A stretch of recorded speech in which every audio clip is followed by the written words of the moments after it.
Դուք դիտում եք ապրենք առողջ հաղորդումը 21 TV եթերում բարև ձեզ, ես Տաթևն եմ Արաքելյան։ Այսօր հյուրընկալել եմ Առողջապահության նախարարության, Այրվածքաբանության եւ Մաշկաբանության ազգային կենտրոնի տնօրեն Մաշկաբան Հովհաննես Հովհաննիսյանին։ Սակայն մինչև զրույցին անցնել ուզում եմ ասել շնորհակալություն Արփինկա Բյութիին, տեղեկացնել, որ այն գտնվում է Իսակով 42 կոտորագերեք հասցեում, հեռախոսահամարն է 044 31 27 38։ Բարի գալուս, շնորհակալություն, որ այստեղ եք, նույնիսկ կարող ենք ձեզ չներկայացնել, միևնույն է բոլորը գիտեն, որտեղ երբ մենք խոսում ենք մաշկի առողջությունից, առաջին անուն ազգանունը, որ հայտնվում է մեր ուղեղում, դա Հովհաննես Հովհաննիսյան անուն ազգանունն է։ Շնորհակալություն։ Մենք խոսելու ենք մեր մաշկի մասին, բնականաբար, եւ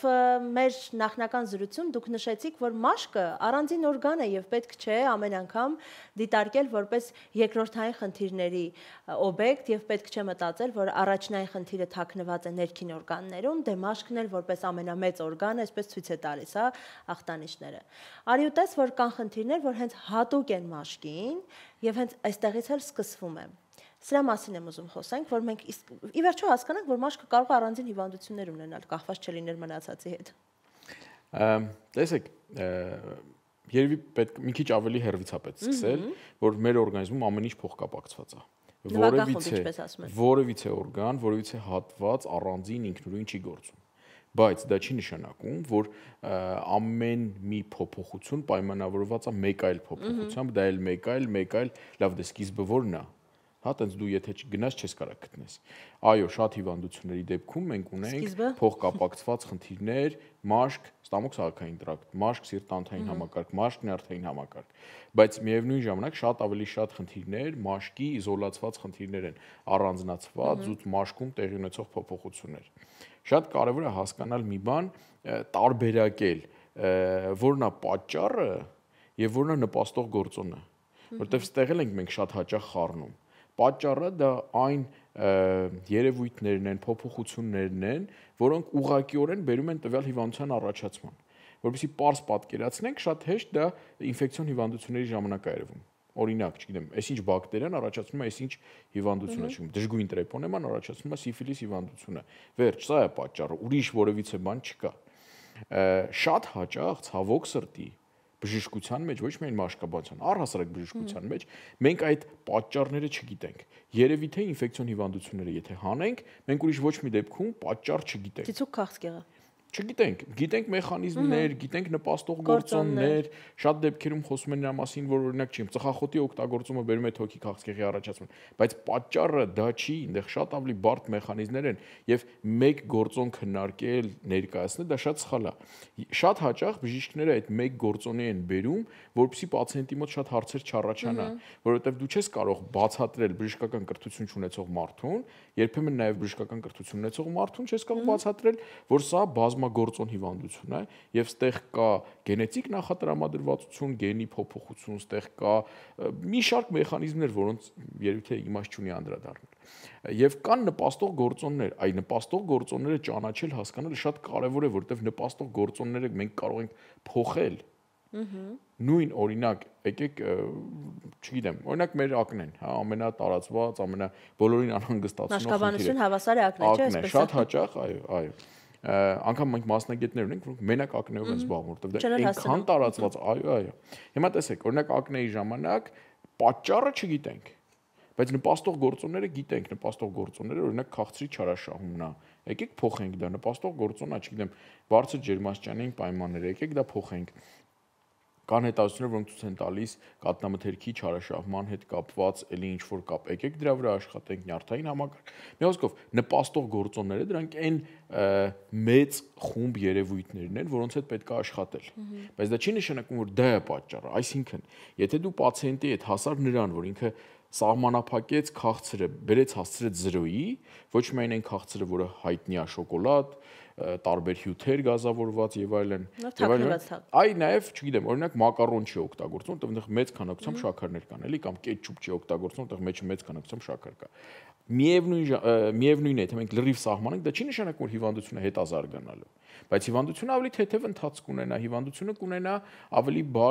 բարի ելք, ավելի հեշտ կլինի բուժել։ Այսինքն, եթե մենք կարողանում ենք պացիենտի հետ միասին հասնենք նրա, որ ինչի հարցը փոխարինենք, ինչն է նպաստում, չէ, ինչն է նպաստում, այ մեր ելքը արդյունքը շատ ավելի լավն է լինում, որովհետև ինչի հարցի պատասխան անգամ եթե գտնենք էլ, դե կներես ժամանակի մեքենա դեռ ինչքանով ես եմ տեղյակ չեն հորինել, մենք չենք կարող նստել վերադառնանք ինչ որ X ժամանակ առաջ եւ փոխենք օրինակ այն որ գենետիկորեն ճարպագեղձերը մի քիչ ավելի մեծ են, ճարպագեղձը ավելի ակտիվ է, ծորանը ավելի նեղ է, այսինքն բաներ կան, որոնք մենք չենք կարող ի վիճակի չենք փոխելու։ Շատ լավ սրտաբանության մեջ է դա երևում, բոլոր հիվանդությունների դեպքում թվարկում են գործոններ, որոնք փոփոխելի են եւ գործոններ, որոնք մեզանից կախված չեն։ Օրինակ տարիքը մեզանից կախված չի։ Ինչ ուզում ես արա, փոխվելու է, սերը մեզանից կախված չի։ Ինչ ուզում ես արա, ինքը էդ է։ Հա հիմա կան ինչ որ փորձեր փոփոխելու, բայց դա էդ է։ Հիմա հա, բայց օրինակ մնացածը փոխել է, օրինակ կլա սահմանափակել աղի օգտագործումը, դրանով նվազեցնել ռիսկերը, հանել ծխախոտը կամ, չգիտեմ, փոխարինել ինչ որ մի ուրիշ բանով, ավելի անվտանգ տարբերակներով եւ նվազեցնել ռիսկը։ Հա, այ շատ կարևոր է բժիշկի մաշկաբանի գործում առավել եւս։ Գիտեք ինչի, որովհետեւ մաշկը այդ այն օրգանն է, որ եւ տեսանելի է եւ անընդհատ ենթարկվում է արտաքին միջավայրի ազդեցության։ Սիրտը չի ենթարկվում, ինքը պաշտպանված է սիրուն, այնտեղ աղիները, հա, մաշկով, հա, աղիներն էլ պաշտպանված են։ Շատ հետաքրքիր մի հատ բան կա, ասում է ստամոքսը այն օրգանն է, որ իր վնասող բաները կարողանում է հանի դուրս գցի, իսկ ուղեղը դա չի կարող անել, ուղեղը սա վերցնում է։ Այսինքն, օրինակ աղիները պաշտպանված են ստամոքսով նաև, ստամոքսը չի թողում են աղբը գնահատի ներքև, ինքը հանում է դուրս է գցում նաև։ Բայց մաշկը տենց բան չունի։ Մաշկը անընդհատ ամեն վայրկյան ենթարկվում է արտաքին միջավայրի ազդեցության։ Ինչի է ակնեն ավելի շատ դրսևորվում դեմքի վրա, որովհետև սա մեր ամենաբաց տեղամասն է, սա այն տեղամասն է, որ անընդհատ ենթարկվում արևի ազդեցության, դրսի փոշու ազդեցության, անընդհատ մենք բակտերիաներ ենք փոխանակում մեկս մյուսին, հպվելով, կպնելով, անընդհատ մեր դեմքը կպնում է տարբեր տեղերին եւ այլն եւ այլն։ Դրա համար մաշկը այս առումով ամենախոցելին է եւ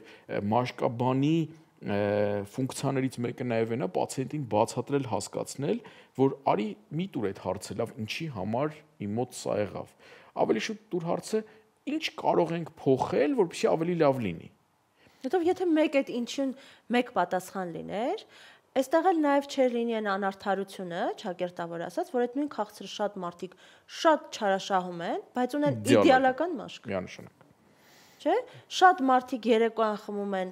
գազավորված ըմպելիքներ, ուտում են շատ մեծ քանակությամբ չիփսեր, բայց երբեք չեն ունենում ավելորդ քաշ։ Չեն ունենում մաշկային խնդիրներ։ Եթե այդպես մեկը լիներ պատճառը, այդ մեկը չէին կանի, դե հա, դե հիմա ունենք այն ինչ ունենք։ Միանշանակ։ Այ հենց դա էլ է կարևոր, որ մի գործոն չի։ Եվ շատ դժվար է որոշել այդ մատածության չի անում, բա ինքն էլ անում, բա ինչի՞ չունենք այդ խնդիրը։ Շատ հաճախ դա ունենում ենք։ Հիշում եմ դպրոցում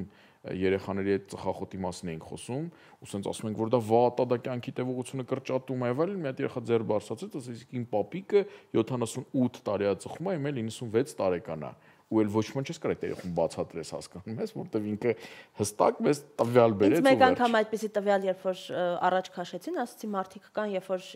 ընկնում են բարձր հարկից, չեն մահանում, բայց դա դեռ չի նշանակում, որ բոլորս կարող ենք այդպեսի փորձ անել, հա, այնպես որ դե հիմա մեկի բախտը բերել է, մնացածը չպիտի դրանով այսպես առաջնորդվեն։ Ակնեի մասին եմ ուզում հատկապես խոսել, որովհետև հանդիպել մաշկաբանին չխոսել ակնեի մասին, այդ մինիմում աններելի կլինի, էլի, որովհետև հիմա բոլորը սպասում են նաև այս հարցին։ Եվ կարծում եմ մաշկաբանության մեջ ակնեն ամենաշատ միֆերով հարուստ, այսպես խնդիրն է, դիցուք երևի պատճառը հենց նա է, որ շատ տարածված է եւ ով ունի հավես, սկսում է զբաղվել ակնեով։ Նախ ամենացավոտ հարցը, ով պիտի զբաղվի ակնեով։ Ով ունի գիտելիքներ։ Անկախ մասնագիտական որակավորումից։ Ես գիտեմ իմ մաշկաբան ընկերները ինձ կքարկոծեն, բայց ցավոք մենք ունենք մաշկաբաններ, որոնք չունեն ակնեի վերաբերյալ գիտելիքներ, ցավոք սրտի մենք ունենք մարդիկ մասնագիտական չառանձնացնեն, որոնք շատ ավելի պատրաստված են։ Սա կես կատակ, կես լուրջ։ Իրականում ակնեն պետքա բուժի մաշկաբանի գլխավորությամբ թիմ, որովհետև մենք ունենում ենք ակնը, որտեղ անհրաժեշտ է հոգեբանի խորհրդատվություն, ցավոք սրտի դեռ չենք հասել նրան, որ դա լինի ռուտին, որովհետև պատկերացրեք 16 տարեկան աղջկա համար ակնեն դա վերջ կյանքը վերջացավ։ Բացարձակ ոչ ման հետաքրքիր չի։ Ինքը ապրում է այդ ակնեով։ Ես չեմ կարող իրան այդ վիճակից հանեմ, չնայած փորձում եմ։ բայց հոգեբան ավելի լավ կաշխատի։ Ակնեն հիվանդությունն որտեղ կա հորմոնալ ստատուսի հետ կապված խնդիրներ, այսինքն մենք կարող ենք ունենալ էնդոկրինոլոգի եւ կանանց դեպքում նաեւ գինեկոլոգի խորհրդատվության անհրաժեշտություն։ Եվ էլ չեմ ասում, որ ակնեի ժամանակ մենք կարող ենք ունենալ նաեւ մի շարք այլ վիճակներ, որոնք պահանջում են շատ մեծ քանակությամբ մարդկանց ներգրավում։ Հիմա տեսեք, ես իմ համար միշտ միևնույն է եղել, թե ով կզբաղվի այդ խնդրով։ Հա, քանի դեռ օրենքը չի տարանջատում, չի ասում, որ գիտես ինչ, ակնեով պետք է զբաղվի այս մասնագետը, որ թղթի վրա գրված է եւ մի պաշտոնյայի ստորագրություն տակը կա, ապա ով ուզում է կարող է զբաղվել։ Պարզապես դեռ հարցը նրանն է, որ գիտեք ոնց մաշկին շատ հաճախ վերաբերում են հետեւյալ ձևով. դե մաշկային խնդրից ոչ մեկ չի մահանա, ուրեմն արի մենք բուժենք։ Հա, ինչի ոչ մեկ սրտամկանի ինֆարկտ չի բուժում։ Խի TikTok-ում դուք չեք տեսնի մեկը շատ գեղեցիկ հագնված ու հետաքրքիր լույսերով ու ասում է թեկուզ ճիշտ բուժում է ասում։ Չէ, թեկուզ ասում է, որ չգիտեմ, էս հիմա լավ չեմ հիշում այդ դասից ինչ դեղեր, բայց չի ասում, այս դեղը խմեք կամ սա արեք, որովհետև ռիսկ կա, որ հիվանդը կմահանա, ուստեղ իրան պատասխանատվության կենթարկեն։ Մաշկի դեպքում տենց է ստացվել, որ մարդիկ մաշկին մոտենում են շատ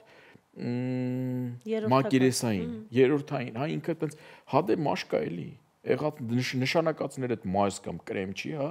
եւ շատ հաճախ ես տեսնում եմ ու շատ ցավով եմ դա տեսնում, որ համացանցում շատ ակտիվ ձևով տարբեր անհասկանալի մասնագիտություն ունեցող, անհասկանալի գիտելիքների բազա ունեցող, չգիտես որտեղ սովորած մարդիկ խորհուրդ են տալիս ակնեի ժամանակ ինչ անել ոնց անել։ Եվ ամենավատն է, որ շատերը դրան հավատում են, հետևում են, որովհետև գիտեք ոնց հիմա մանիպուլյացիաները մարդկանցով շատ հեշտ է անել։ Եթե դու ունես ֆոլովերների մեծ քանակ, հետևորդների մեծ քանակ, ուրեմն դու դեմք ես։ Հա, եւ երեք շատ բարձր կլասի մաշկաբանի հետ զրույց եմ ունեցել, ով ոչ մի ձև չի ուզում համացանցում ներկայացված լինի, ներկայացված է կա, բայց ակտիվությունը ժամանակ չունի այդ մարդը զբաղվելու, ժամանակ չունի ռիլ նկարի, ինձ ասի, այ ձեր ցավը տանեմ, այդ ակնեն սենց է պետք անել, հա։ Ու իրա փոխարեն մարդիկ, որոնք շատ լավ դրա մասնագետներն են, հալել է իրանց։ Yank սովորել են ոնց կարելի է այն 9-16 հարաբերության մեջ կարելի է ուղեղներ լվանալ եւ կարելի է առաջ տանել, հա, եւ իրանք դրանով փող են աշխատում։ Ես մի դեպք եմ հիշում, երբ որ պսորիազի հետ կապված մենք մի բուջուրիկ ինչ որ հաղորդում էինք անում, ուղիղ եթեր էինք անում, ինչ էինք անում, մի կին դիմեց, որ ինքն էլ է պսորիազի մեջով անցել, բան սենց էս կողմենկում ու այնքան բան սրտաճմլիկ պատմություն էր, ես կիսվեցի այդ պատմությամբ, բնականաբար հարցրեցի, ինքը կողմ էր, բան սենց, անգամ ուզում էր իր էջը նշեցի, իմ համար շատ զարմանալի էր, բայց այնքան գեղեցիկ էր այդ ամեն ինչը, որ ինձ թվում է շատերին դա պետք է օգներ, բայց հետո պարզվեց, որ այդ կինը ինչ որ դեղ է վաճառում, հա, տենց ինչ որ պատրաստած խոտերից, մոտերից, չգիտեմ։ Լավ գովազդ է կարել իրեն փաստորեն։ Անենց ինձ վատ է զգում, որովհետև առանց շատ խորանալու, հասկանալու թե ինչ, տենց քայլ արեցի։ Հիմա տեսեք, ով պետք է բուժի, այն մասնագետը, բնականաբար, եթե բուժում բառն ենք օգտագործում, դա պետք է լինի բժիշկ, դա պետք է լինի բժիշկ, ով անցել է համապատասխան կրթական մակարդակներով, եկել է հասել է նրան, որ ինքը իրավունք ունի մաշկային խնդիրներ բուժել, այդ հասկացությունը չկա։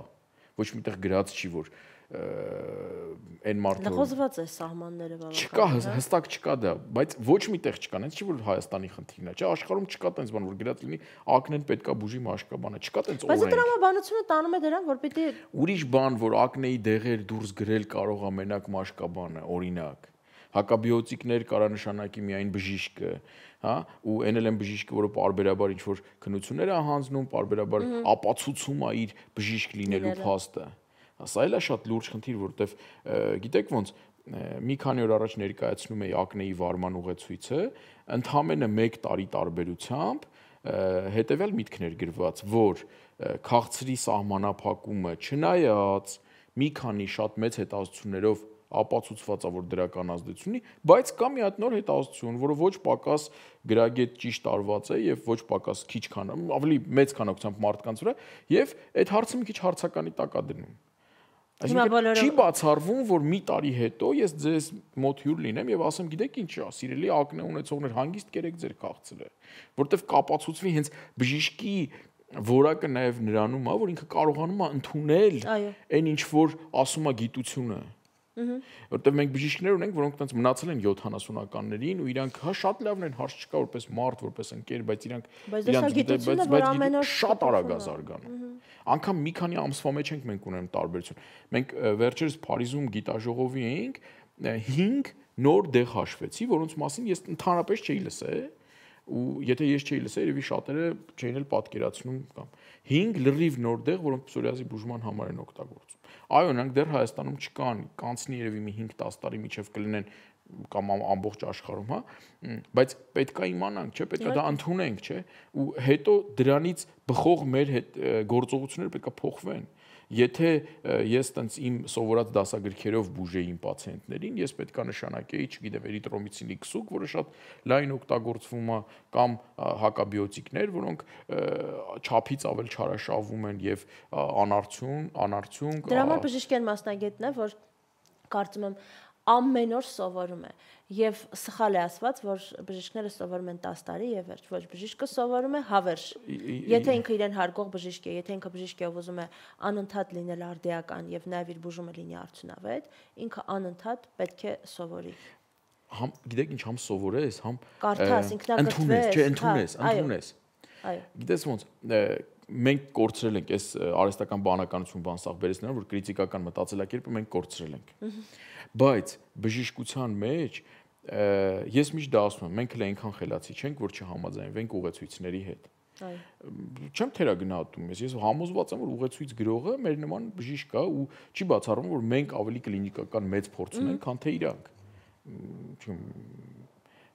Շատ հանգիստ դա կարա լինի, բայց հիմա նենց է ստացել, որ ինքն է գրել այդ ուղեցույցը։ Ինքը գրել է ինչ-որ բանի հիման վրա, դա իր անձնական կարծիքը չի։ Դե այսպես բժիշկ ապահովագրվում է ուղեցույցները, ես կարծում եմ շատ լավ են բժշկի համար նաև։ Իհարկե։ Ու ուղեցույցը էլի մի տենց արտահայտություն, որը ժամանակի ընթացքում դարել է թևավոր երևի թե, ուղեցույցը չի տալիս բոլոր հարցերի պատասխանը, բայց իր տված պատասխանները լավագույնն են։ Կներես էլի, եթե լավագույնը կա, ինչի՞ ես դու օգտագործում կասկածելին։ Եթե լավագույնը կա, ինչի՞ ես փորձում ինչ-որ ուրիշ բան անել։ Ինչի՞ ես փորձում, գիտենք ինչ եք փորձում։ Կա մի հատ շատ հետաքրքիր իմ կողմից շատ սիրված հեղինակ, գերմանացի մաշկաբան, ավելի շատ մանկական մաշկաբանության մեջ լուրջ գրքեր ունի։